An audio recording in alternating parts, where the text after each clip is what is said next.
Guys, आज की class में देखेंगे अपन राजस्थान अध्ययन। और राजस्थान अध्ययन का क्लास 7वीं का जो पहला टॉपिक है उसका नाम है वन वन्यजीव एवं संरक्षण। वन वन्यजीव एवं संरक्षण, उस टॉपिक के बारे में इस क्लास में पढ़ेंगे। तो लीजिए अपन स्टार्ट करते हैं। पहला है वनों का महत्व। हमारे दैनिक जीवन में वनों का क्या महत्व है? हमारे दैनिक जीवन में वनों का क्या महत्व है? ये वन है प्रकृति की द्वारा उपहार प्राप्त है। ये हमें कहां से प्राप्त हुए? प्रकृति के द्वारा हमें प्राप्त है, एक उपहार के रूप में, गिफ्ट के रूप में प्राप्त है।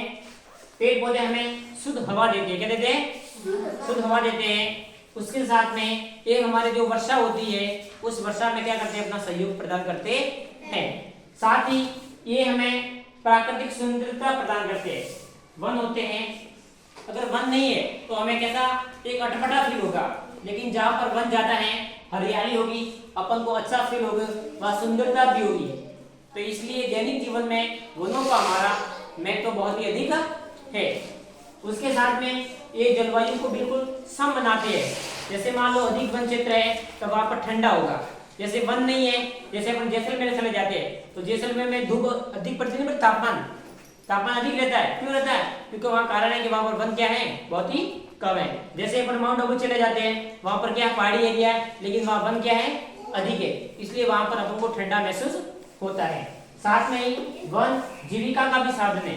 वन आजीविका का भी साधन है। आजीविका कैसे? वनों से लोग, जैसे मान लो कोई पहाड़ी एरिया वन होते हैं, जैसे आम के होते ना, उससे हमें क्या करते हैं? वो उसको तोड़ के लाके बाजार में बेचते हैं, उनसे क्या है? उनको पैसे आते हैं। तो एक आजीविका का भी साधन है। वनों से कई प्रकार के गोंद वगैरह है, कई प्रकार के पदार्थ निकालते हैं, जो बेचते हैं, उनसे पैसे प्राप्त करते हैं और अपना घर परिवार चलाते हैं। तो मतलब वन हमारा एक आजीविका का भी साधन है।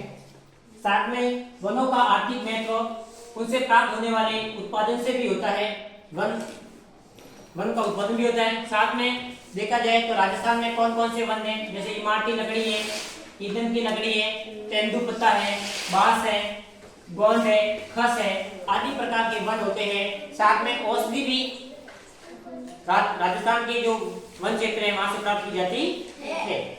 उसके बाद दूसरा टॉपिक बनता है वनों के प्रकार। कौन सा टॉपिक है? वनों के प्रकार। राजस्थान में वनों के प्रकार क्या है? वैसे तो वनों को सरकार के आधार पर, जो प्रशासनिक क्षेत्र है उसके आधार पर वनों को कितने भागों में बांटा गया है? तो उसके आधार पर वनों को 3 भागों में बांटा गया। कितने भागों में? 3 भागों में। आरक्षित वन, सुरक्षित वन और अवर्गीकृत वन। पहला है आरक्षित वन, सुरक्षित वन और अवर्गीकृत वन। देखिए राजस्थान के कुल क्षेत्रफल का लगभग 10%, राजस्थान का कुल क्षेत्रफल है उसके 1/10 भाग पर हमारे राजस्थान में क्या पाए जाते हैं? वन पाए जाते हैं। अपनी जो कुल भूमि है राजस्थान की, उसके 1/10 भाग पर क्या पाए जाते हैं? वन पाए जाते हैं। राजस्थान का सर्वाधिक अगर वन क्षेत्र देखें, राजस्थान में सर्वाधिक वन कहाँ पाए जाते हैं? तो उदयपुर क्षेत्र में पाए जाते हैं। और सबसे अधिक अगर वन पाए जाते हैं तो वो सूरत जिले में पाए जाते हैं। प्रश्न आएगा एग्जाम में कि राजस्थान में सर्वाधिक वन क्षेत्र पाए जाने वाला जिला कौन सा है? तो आपको बताना उदयपुर। कौन सा है? उदयपुर। और सबसे कम वन क्षेत्र कहाँ पाया जाता है? तो वो है आपका सूरत जिला। कौन सा जिला है? सूरत जिला। अब देखिए वनों के प्रकार अपन देख लेते हैं। एक आरक्षित वन कौन से, सुरक्षित वन कौन से और वर्गीकृत वन कौन कौन से है? पहला वन देखिए आरक्षित वन। आरक्षित वन के अंदर क्या होता है कि सरकार के अंदर नियंत्रण होते हैं, सरकार के नियंत्रण में होते हैं। इसमें अपन उस वन क्षेत्र में अपन घुस सकते नहीं है, सरकार की पूरी नियंत्रण रहती है उसमें। उसके बाद में पर्यावरण की दृष्टि से वन महत्वपूर्ण होने के कारण इस क्षेत्र में पशु चराने और लकड़ी काटने की परमिशन बिल्कुल नहीं है। अगर इस वन में क्षेत्र में कोई व्यक्ति जाता है उलाली लेकर और अगर लकड़ी को क्या करता है? काटता है और पशु को लेकर जाकर चराता है, तो वो सीधा किस पे डाल देंगे? उसको जेल में डाल दिया जाएगा। उसमें परमिशन बिल्कुल नहीं है। अपन कहते हैं ना अभ्यारण्य, फॉरेस्ट एरिया में, फॉरेस्ट एरिया, तो उस फॉरेस्ट एरिया में अपन जा सकते नहीं है। उसके बाद में इसे प्रतिबंध होता है। ये वन कुल वन क्षेत्र के 1/3 से भी अधिक है। मतलब 1/3 से भी अधिक वन क्षेत्र कौन से है? आरक्षित वन। कौन से वन है? आरक्षित। उसको रिजर्व वन भी कहते हैं। एक होता है सुरक्षित वन। कौन सा होता है? सुरक्षित वन। सुरक्षित वन में क्या होता है? ये भी सरकार के नियंत्रण में होते हैं। ये किसके नियंत्रण होते हैं? सरकार के नियंत्रण में। लेकिन उसमें क्या होता है, उस नियमों के साथ साथ इस क्षेत्र में लकड़ी काटने और पशु चराने की अनुमति दी जाती है।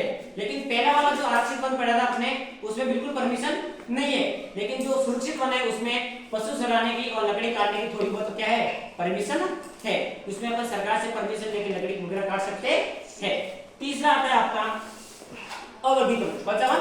अवर्गीकृत वन, इस वन में पशु चराने और लकड़ी काटने पर किसी प्रकार का कोई सरकार का प्रतिबंध होता नहीं है। आराम से अपन अपनी जो मवेशियां वगैरह होती है, गाय भैंस वगैरह होती है, अपन लकड़ी भी काट के उनको भी चरा दे सकते हैं, उसका सरकार का कोई प्रतिबंध नहीं है। तो आपको ध्यान रखना है, वन कितने प्रकार के, प्रशासनिक आधार पर वन कितने प्रकार के, 3। कौन कौन से, आरक्षित वन, सुरक्षित वन और अवर्गीकृत वन, 3 वन है। दूसरा देखिए पॉइंट क्या है, भौगोलिक दृष्टि से राजस्थान में वनों का वर्गीकरण। अगर भौगोलिक दृष्टि से वनों को वर्गीकरण किस आधार पर किया है, तो देखिए अरावली पर्वतमाला राजस्थान को 2 भागों में बांटती है। जैसे ये मान लो राजस्थान का अपना नक्शा बनाते हैं, ये राजस्थान का नक्शा है और अरावली पर्वतमाला कैसे है, ऐसे है, ऐसे। तो ये एक तो ये भाग हो गया, एक ये भाग हो गया, मतलब अरावली पर्वतमाला है राजस्थान को कितने भागों में बांटती है, 2 भागों में बांटती है। जैसे माउंट एवरेस्ट की पर्वतमाला है ना, ये वाली, ये कितने भागों में बढ़ती है, 2 भागों में। उसके बाद में देखिए राष्ट्रीय स्वरूप, जलवायु, वर्षा की मात्रा, मिट्टियां, विभिन्नता, वनस्पति को प्रभावित करने वाले प्रमुख कारण है।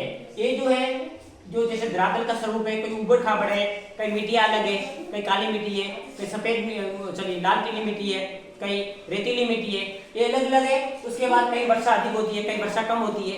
ये सारा कहीं ना कहीं अपने वनस्पति को क्या करते हैं, प्रभावित करते हैं। उसके बाद राजस्थान की भौगोलिक दृष्टि से वनों को 3 भागों में बांटा है। कितने भागों में बांटा गया है, प्रश्न आएगा कि राजस्थान में वनों को कितने भागों में बांटा गया है भौगोलिक आधार पर। तो भौगोलिक आधार पर कितने भागों में बांटा गया है, 3 भागों में। पहला है उष्णकटिबंधीय कटिबंध, उष्णकटिबंध कंटिलेबल, जो कांटेदार होता है ना, कांटेदार वन होते हैं ना, उसको कहते हैं कंटिलेबल। कौन से कहते हैं, कंटिलेबल, मतलब उष्णकटिबंध कंटिलेबल, ये पहला है। दूसरा है उष्णकटिबंध शुष्क पतझड़ वन, जिसकी पत्तियां क्या होती है, झड़ जाती है। जैसे अभी ये देखोगे नीम वगैरह होगा, उस नीम की पत्तियां क्या हो जाएगी, झड़ जाएगी, बिल्कुल एक भी पत्ती रहेगी नहीं, और उसके ऊपर नई पत्तियां आएगी, उसे कहते हैं पतझड़ वन। कौन सा वन कहते हैं, पतझड़ वन। दूसरा है, तीसरा है अर्ध शुष्क उष्णकटिबंधीय अर्ध उष्णकटिबंधीय सदाबहार वन। 3 प्रकार के वन है राजस्थान में भौगोलिक आधार पर, कंटिन्यू वन, शुष्क पतझड़ वन और उष्णकटिबंधीय सदाबहार वन। उसके बाद राजस्थान में 3 प्रकार के क्या पाए जाते हैं, राष्ट्रीय उद्यान।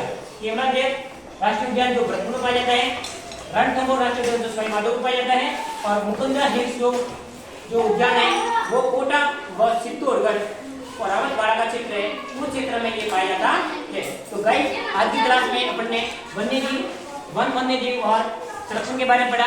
आगे का जो क्लास रहेगी उसके बारे में अपन डिटेल से पढ़ेंगे कि उनमें कहाँ पाया जाएगा, उनकी विशेषता क्या है, उसके बारे में आपको कल की क्लास में आपको डिटेल में पढ़ेंगे। धन्यवाद, जय हिंद।